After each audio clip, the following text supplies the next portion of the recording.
Jake Sullivan stood on the bridge of the UES Defiance and watched the stars through the massive windows. The year was 2387, and humanity had been trapped in their home system for over 200 years. The aliens who ran the galaxy had put up barriers around Earth and told everyone that humans were too dangerous and primitive to join the rest of the civilized worlds. Jake had spent his whole life dreaming of sailing between the stars, but the closest he could get was commanding the best ship humans had ever built, right here in the Sol system. The Defiance was beautiful and deadly. Her hull gleamed silver in the light of the distant sun, and her weapons could destroy asteroids with single shots. But Jake knew that compared to what the aliens had out there in the deep space, his ship was probably just a toy. Admiral Lisa Martinez had told him many times that the galaxy saw humans as weak and stupid creatures, who spent all their time fighting each other instead of building great things like the other species had done. Jake was thinking about this when the alarms started screaming. His communications officer, Amy Carter, turned toward him with fear in her eyes. She had been monitoring the deep space channels when the first reports came in. The Vorthok Empire had launched a massive attack on the outer colonies, and they were heading straight for human space. Jake had heard stories about the Vorthok all his life. They were giant reptile creatures who had conquered half the galaxy with their powerful ships and plasma weapons. No one had ever successfully fought them off. Lisa Martinez appeared on the main screen from Earth Command. Her face was grim and her voice was steady, but Jake could see the worry in her eyes. She told him that 300 Vorthok warships were coming and they would reach the outer planets in less than 6 hours. The aliens had energy shields that could stop most weapons, and their plasma cannons could melt through the strongest armor humans had ever made. Every species in the galaxy expected Earth to fall within days, just like all the other worlds the Vorthok had attacked. Jake ordered his ship to move toward Europa Station, where Captain Ryan Blake was preparing the defenses. The station was one of the most important military bases in the system, and if it fell, the Vorthok would have a clear path to Earth itself. As the Defiance raced through space, Jake watched the tactical displays and saw hundreds of human ships moving into position. They were smaller than the Vorthok vessels, and their weapons were primitive compared to alien technology, but the crews were ready to fight. Ryan Blake was a tough officer who had trained his whole life for this moment. He stood in the command center of Europa Station and watched the enemy fleet approaching on his screens. The Vorthok ships were massive black things that looked like floating fortresses covered in weapon ports. Their leader was Warprince Sleth, who had destroyed dozens of worlds and enslaved millions of creatures. Ryan knew that his station had maybe a 10% chance of surviving the first attack, but he was not going to run away. The battle began when the Vorthok opened fire from long range. Their plasma beams cut through space like green lightning and struck the human defensive positions with devastating force. 3 patrol ships exploded in the first few seconds, and Europa Station shook as enemy fire hit its shields. Amy Carter was sending reports back to Earth Command about the massive casualties they were taking. The alien weapons were everything the intelligence reports had said they would be, but then something strange happened. The human ships that survived the first attack did not retreat like the Vorthok expected them to. Instead, they regrouped and began to fight back in ways that caught the aliens completely off guard. Jake ordered his ship to attack from an unexpected angle, while other human vessels used the wreckage of destroyed ships as cover. The Vorthok had fought many battles, but they had never faced enemies who adapted this quickly to changing situations. Dr. Kevin Morris was watching the battle from his laboratory on Earth, and he began to understand something important. Humanity had spent thousands of years fighting wars against each other, and this had taught them things that the other species in the galaxy had never learned. While the aliens had been living in peace and building their civilizations, humans had been developing tactics and strategies that could work against any enemy. The constant warfare that made other species think humans were primitive had actually made them the most dangerous fighters in the galaxy. As the first day of fighting ended, Jake looked around his bridge and saw that his crew was tired, but not defeated. They had lost many ships, and Europa Station was badly damaged, but they were still fighting. The Vorthok had expected to crush human resistance in a few hours, but instead they found themselves facing enemies, who seemed to get stronger and more creative as the battle went on. Ryan Blake sent a message to all human forces telling them that the aliens could be beaten if they just kept fighting and learning from each attack.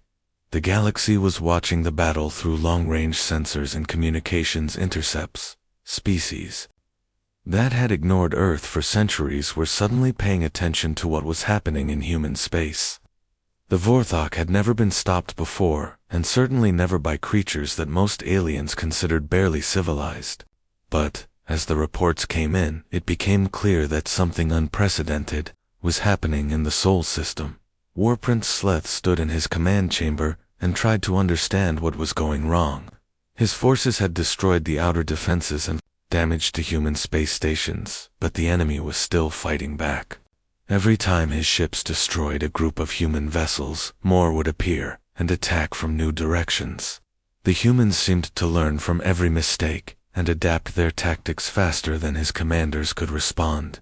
For the first time in his long military career, Sleth began to wonder if this conquest might not be as easy as all the others had been. 3 months had passed since the Vorthok invasion began, and the galaxy was watching something they had never seen before.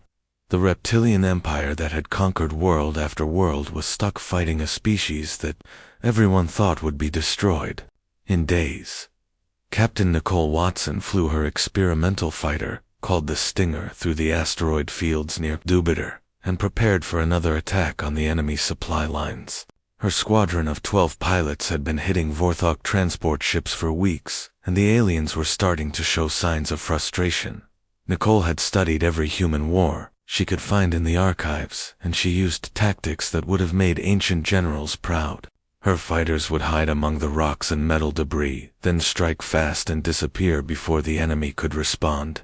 The Vorthok had powerful weapons, but their ships were designed for big battles against other fleets, not for hunting small, fast targets that knew how to use the environment to their advantage.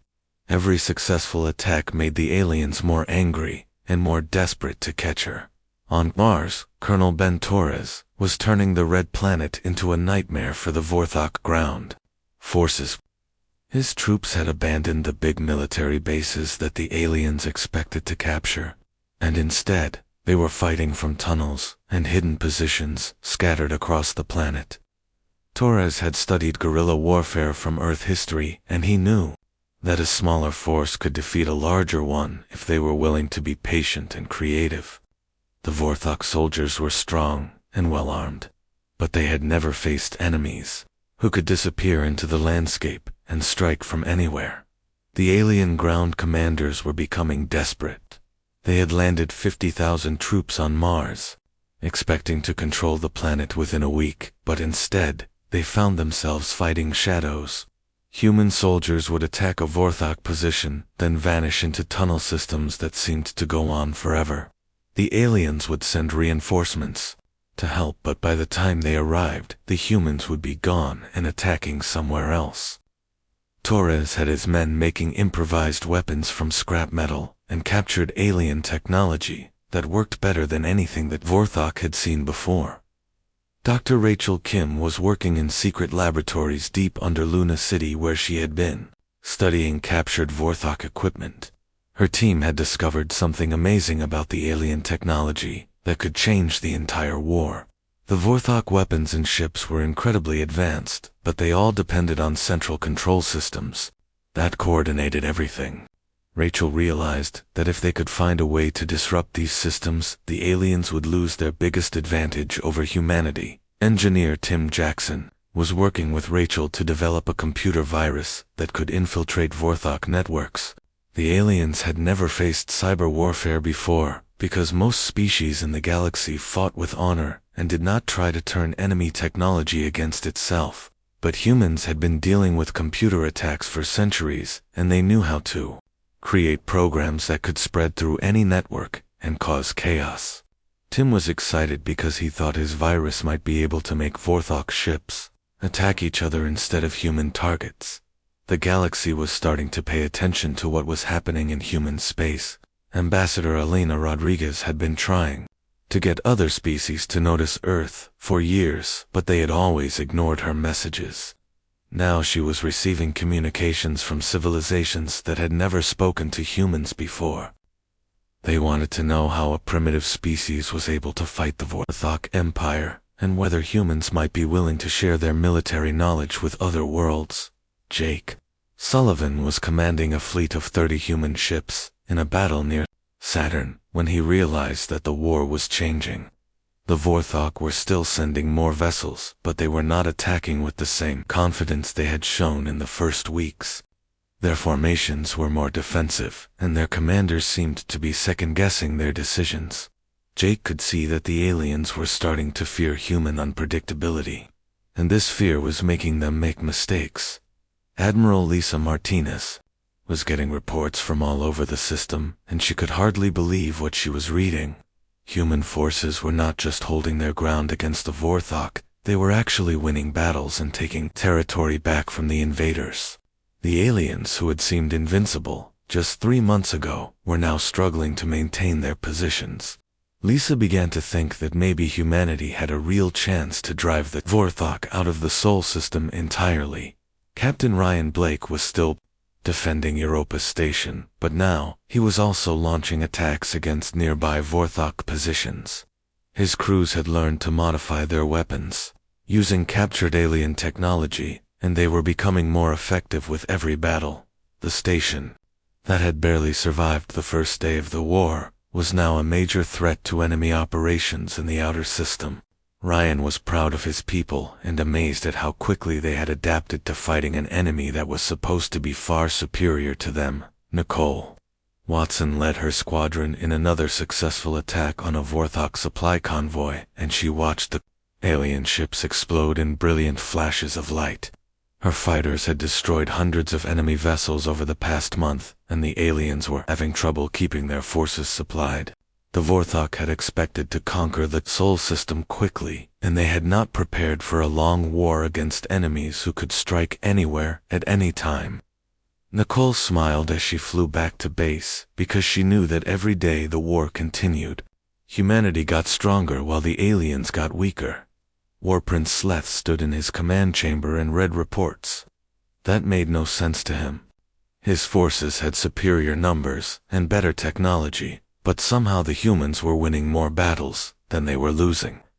The primitive creatures who were supposed to be easy to defeat were instead teaching his commanders lessons about warfare that the Vorthok had never learned.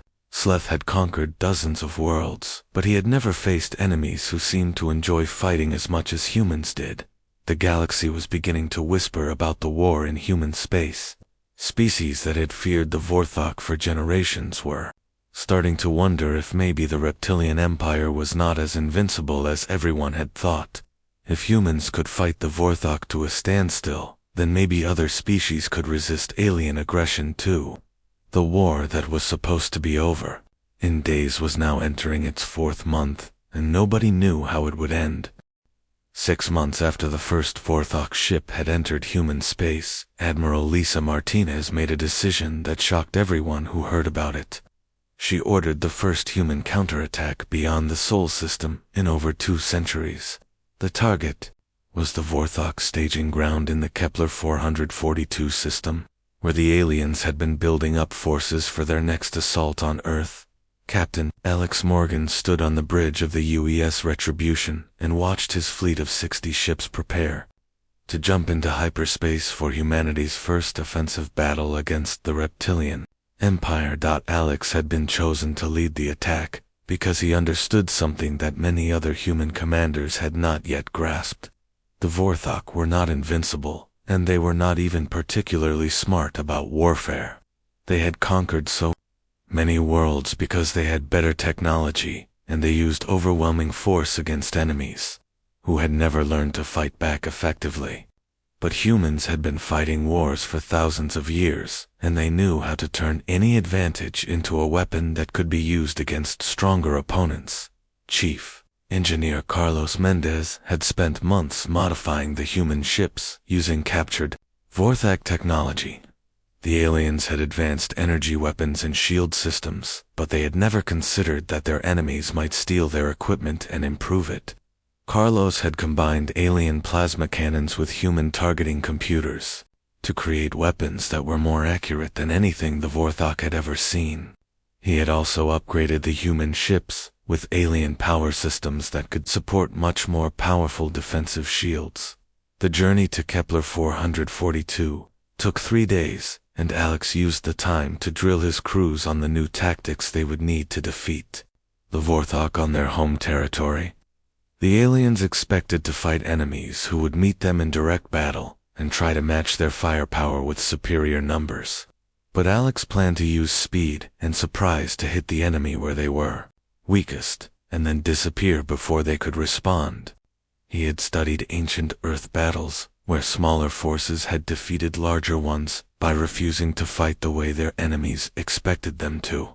When the human fleet arrived in the Kepler 442 system, they found 200 Vorthok ships waiting for them. The aliens had built a massive military base on the 4th planet, and they had surrounded it with defensive platforms that could destroy anything that came too close.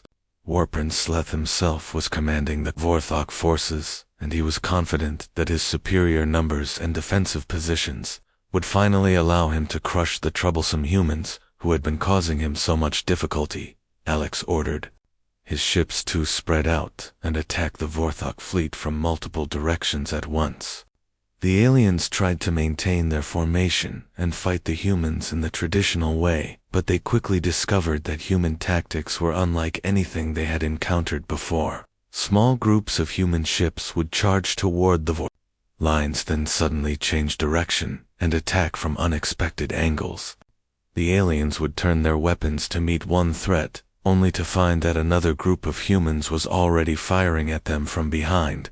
Lieutenant Commander Steve Phillips was leading the boarding parties that would capture enemy ships once their defenses were breached. His Marines were equipped with powered armor that had been upgraded with alien technology, and they carried weapons that could cut through the strongest Vorthok hull materials. Steve had trained his men to fight in the cramped corridors of alien ships, where their smaller size and greater agility would give them advantages over the larger reptilian warriors. The first boarding action took place on a Vorthok heavy cruiser that had been disabled by human weapons fire. Steve and his team cut through the enemy hull and fought their way to the bridge, where they found the alien crew trying to destroy their own ship rather than let it fall into human hands. The soldiers were strong and dangerous, but they had never faced enemies who seemed to enjoy close combat as much as humans did. Steve's Marines moved through the ship like deadly shadows and captured it. Within an hour, Dr. Patricia Young was monitoring communications from Earth, and she was amazed by what she was hearing. Species all across the galaxy were talking about the human attack on Kepler 442, and they could not believe what they were seeing. The Vorthok had never been successfully attacked in their own territory before, and certainly not by creatures that most aliens still considered primitive. But the humans were not just attacking, they were winning battles and capturing enemy ships using tactics that no one had ever seen before.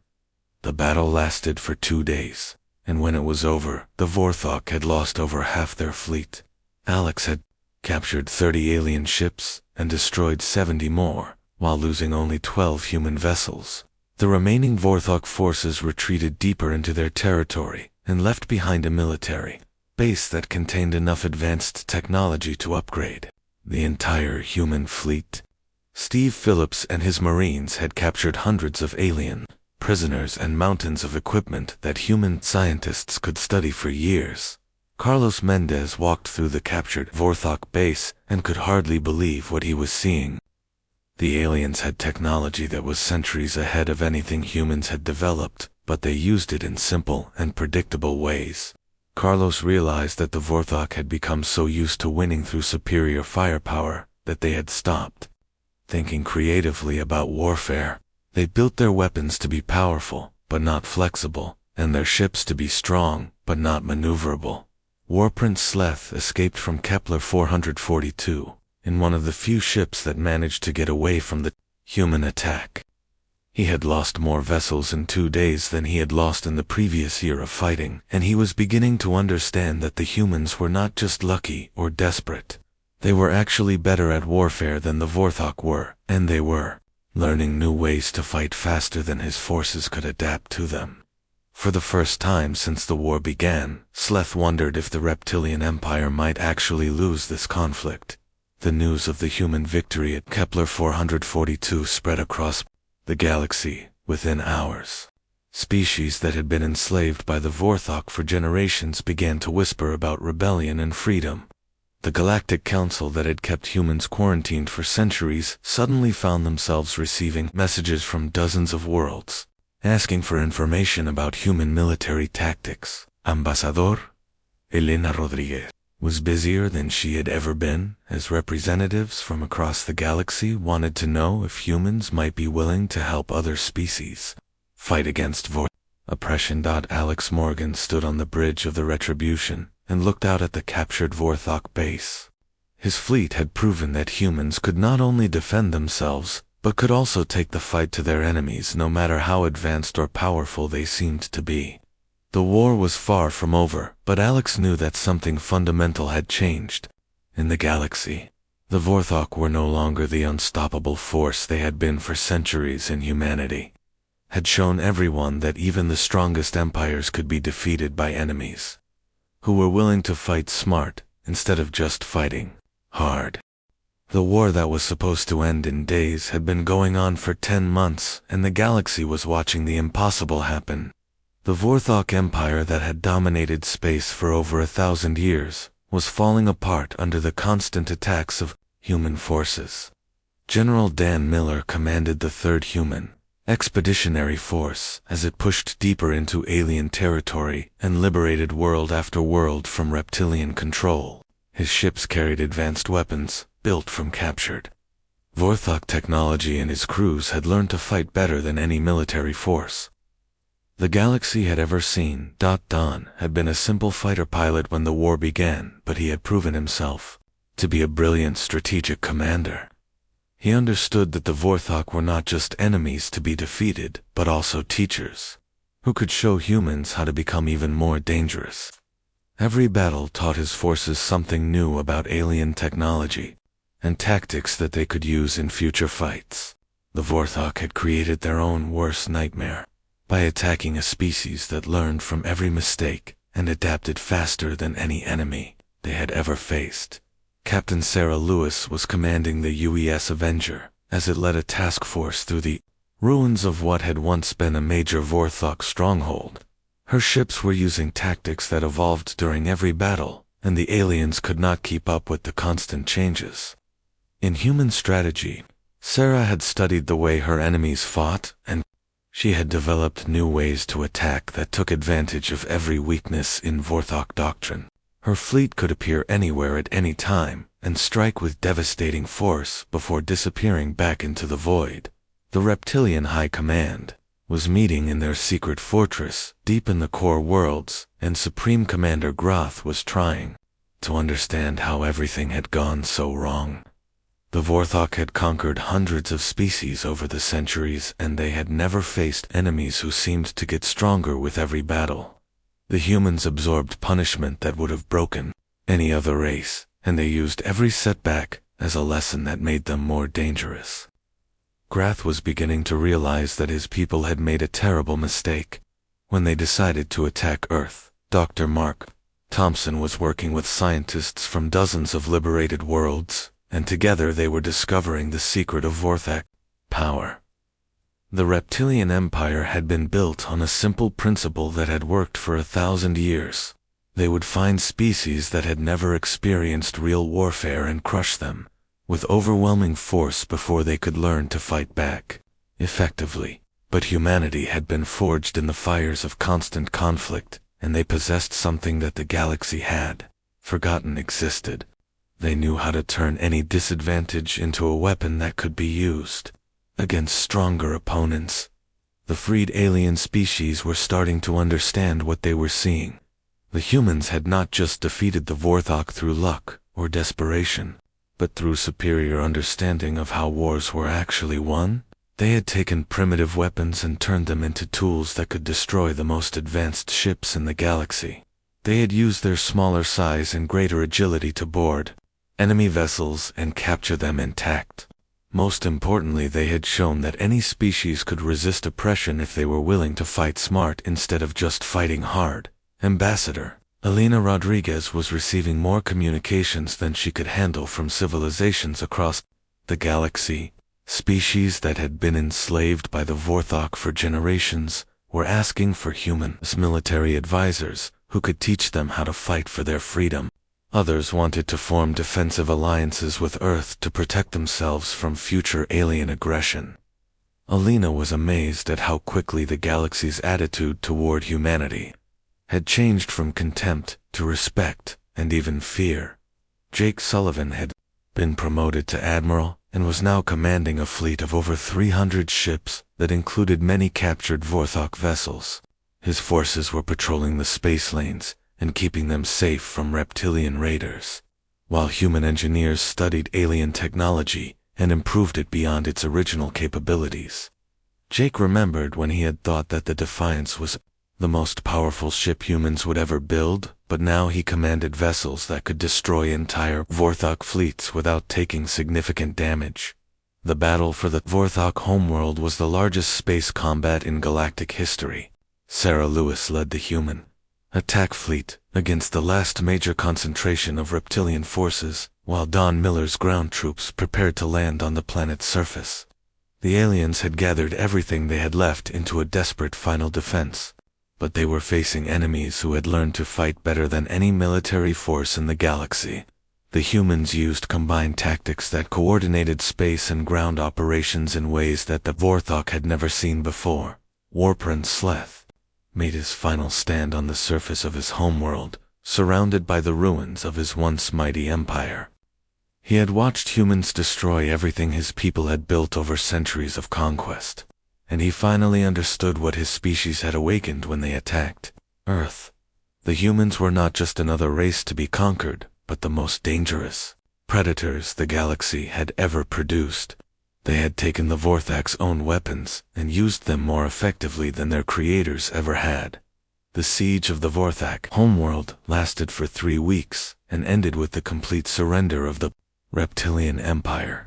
Supreme Commander Groth signed the Articles of Capitulation aboard Jake Sullivan's flagship and formally ended a war that had changed the balance of power in the galaxy forever. The humans had not just defeated their enemies, but had done so while starting from a position of complete technological inferiority. They had proven that superior tactics and unbreakable determination could overcome any advantage. Dr. Thompson was studying the final intelligence reports from the war, and he was amazed by what humanity had accomplished. The Vorthok had possessed energy weapons that could destroy planets and ships that could travel faster than light, but they had been defeated by a species that had started the war with primitive projectile weapons and chemical rockets. The humans had won because they understood something that the galaxy had forgotten. Wars were not won by having the best equipment, but by having the best soldiers and the best strategies. The galaxy was a different place now that the war was over. Species that had cowered under Vorthok rule for centuries were beginning to explore space and build their own civilizations. The Galactic Council that had kept humans quarantined was being replaced by a new organization that included Earth as a founding member. Most importantly, the galaxy had learned that there were beings in the universe who could fight back against any oppression and win through pure determination and tactical brilliance. Sarah Lewis stood on the bridge of the Avenger and looked out at the stars that humanity now protected. The war had changed everything and had transformed humans from a quarantined species into the galaxy's most respected military force. Other civilizations no longer whispered about human violence and primitiveness, but instead spoke of their protection and their willingness to fight for justice. The galaxy had learned to fear and respect the name of Earth, and that fear was keeping the space lanes safe for everyone. 1 year after the first Vorthok ship had entered the Sol system, War Prince Sleth stood on the bridge of the UES Defiance and prepared to sign the final surrender documents. Admiral Jake Sullivan watched as the reptilian commander, who had once commanded a quarter of the galaxy, formally ended the war that had changed everything. The ceremony was being broadcast to 1,000 worlds, and every species in the galaxy was watching as humanity stepped forward, not as supplicants begging for acceptance, but as the new guardians of galactic peace. Jake had come a long way from the young captain who had dreamed of sailing between the stars. Now he commanded the most powerful military force the galaxy had ever seen, and his ships patrolled the space lanes, keeping them safe from pirates and raiders. The Defiance herself had been upgraded with the best technology from dozens of liberated worlds, and she could destroy entire fleets with weapons that combined human ingenuity with alien science. Jake was proud of what his people had accomplished, but he also understood the responsibility that came with their new power. The aftermath of the war was reshaping galactic civilization in ways that no one had expected. The Galactic Council that had maintained the quarantine around Earth for centuries was being dissolved and replaced by a new organization called the Terran Alliance. Species from across the galaxy were asking to join the alliance because they wanted the protection that only humanity could provide. Captain Alex Morgan was commanding the growing human defense fleet that established patrol routes throughout known space and responded to any threats against peaceful worlds. Alex had proven himself to be one of the finest military commanders in human history during the war against the Vorthok. Now he was using those same skills to keep the peace and protect species that had never known what it meant to be truly safe. His ships carried the most advanced weapons in the galaxy, but they also carried medical supplies and emergency equipment that could help any world that faced natural disasters or other crises. The humans had learned that true strength came from protecting the weak, not from conquering them. Dr. Rachel Kim was working with scientists from dozens of liberated worlds in research stations that had been built from captured Vorthok technology. Together they were developing new defensive systems that could protect any species from future aggression. Rachel had discovered that the key to galactic security was not building bigger weapons, but creating networks of cooperation that could respond to any threat. Her teams were sharing human military innovations with civilizations that had never learned to fight effectively and teaching them how to defend themselves. Engineer Tim Jackson had become one of the most important people in the galaxy because of his work with computer systems and defensive networks. The virus he had created during the war had been refined into a security system that could protect any world from cyber attacks or electronic warfare. Tim was traveling from system to system, helping other species build their own defensive capabilities, while making sure that the technology could not be used for aggression. He understood that the galaxy needed protection not just from external threats but from the temptation to use advanced weapons for conquest. The psychological impact of the war was perhaps even more important than the military consequences. The galaxy had learned that there were beings in the universe who could turn the tide of any conflict through determination and tactical brilliance. When merchant ships encountered pirates in remote systems, they did not call for the Council's peacekeepers, because the Council no longer existed. Instead, they sent distress signals requesting human assistance, and they knew that help would come quickly and effectively. Ambassador Elena Rodriguez was now serving as the elected leader of the Terran Alliance, and she represented not just humanity, but dozens of species that had chosen to align themselves with Earth. She stood before the new Galactic Assembly and looked out at representatives from hundreds of worlds who had come together to build a better future. Elena remembered when she had struggled to get anyone to pay attention to human messages. But now, she was leading discussions about peace and cooperation that would affect the entire galaxy. The freed alien species were discovering things about themselves that they had never known during the centuries of Vorthok oppression. Many of them had unique abilities and knowledge that could contribute to galactic civilization if they were given the chance to develop freely. Dr. Mark Thompson was coordinating research projects that combined human military science with alien technologies to create defensive systems that were far more effective than anything any single species could have built alone. Captain Sarah Lewis was commanding a mixed fleet of human and alien ships that patrolled the outer regions of the galaxy, where new threats might emerge. Her crews included volunteers from dozens of worlds who had learned human tactics and combined them with their own species' natural abilities. Sarah was proud to serve alongside beings who had proven that courage and determination existed throughout the galaxy, not just on Earth.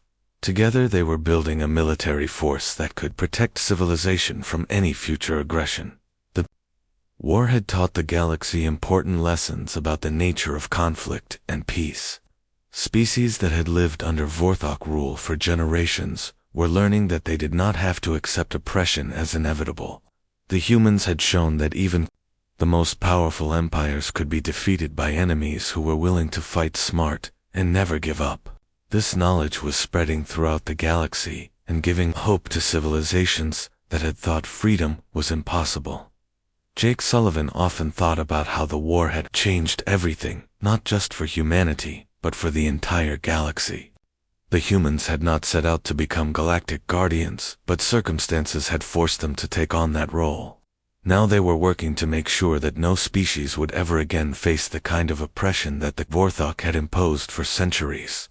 The galaxy was safer because Earth existed, and because humans were willing to fight for justice wherever it was threatened. 5 years after the war ended, the galaxy was a very different place. The space lanes were safe for honest merchants and peaceful travelers. New civilizations were exploring the stars and building their own societies without fear of conquest. The Terran Alliance had grown to include over 200 worlds, and its fleet patrolled throughout known space. Most importantly, the galaxy had learned that freedom was not something that could be given by others, but something that had to be fought for and defended. Alina Rodriguez stood on the observation deck of the Alliance headquarters and watched ships from dozens of worlds coming and going in the busy spaceport below. She thought about how far humanity had come from the quarantined species that had been dismissed as primitive and violent. The galaxy whispered Earth's name now, but the whispers carried respect and gratitude instead of fear and contempt. The war had changed everything, and in the end, it was humanity that had emerged as the species that taught the galaxy what it truly meant to fight for survival and freedom. The stars belonged to everyone now, but it was humanity and their allies who kept them safe for all who wished to explore them in peace.